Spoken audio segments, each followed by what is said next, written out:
Mandani is advocating for better access to education. He's actually advocating for free transport for New Yorkers.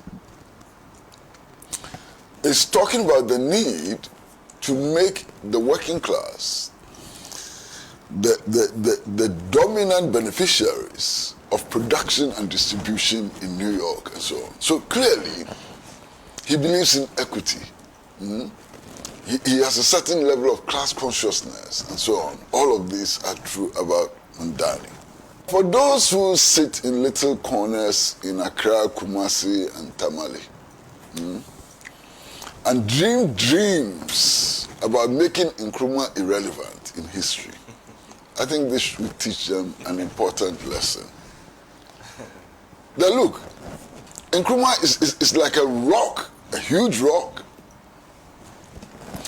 If you continuously kick that rock with your bare feet, the only thing which gets hurt in the process is your feet. The rock remains as solid as ever. Nkrumah is not making waves just in Africa, not just in the third world.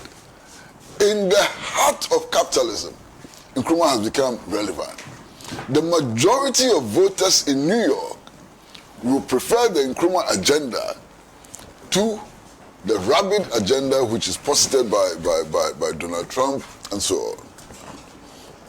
One of the most significant things that I noticed in this election campaign is the fact that Donald Trump, the US president, paid particular attention to the elections in New York and went out of his way to campaign against Kwame. He even went to the extent of saying that if the New Yorkers made a mistake of voting for him, he would withdraw federal support to New York.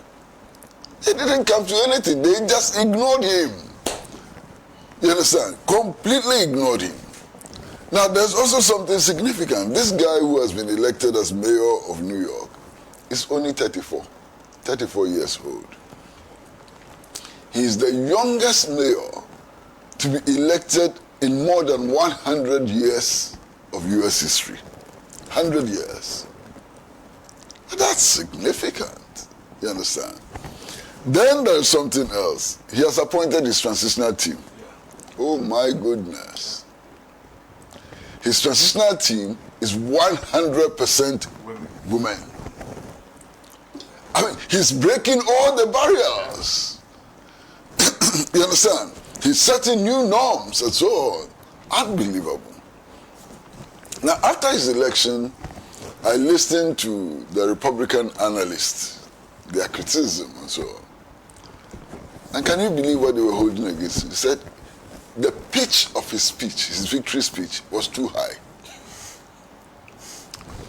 That he did not talk about uniting capitalists and socialists and so on. This is all they had to say against him. The pitch of his speech was too high. What were they expecting? What is the standard of the pitch? And so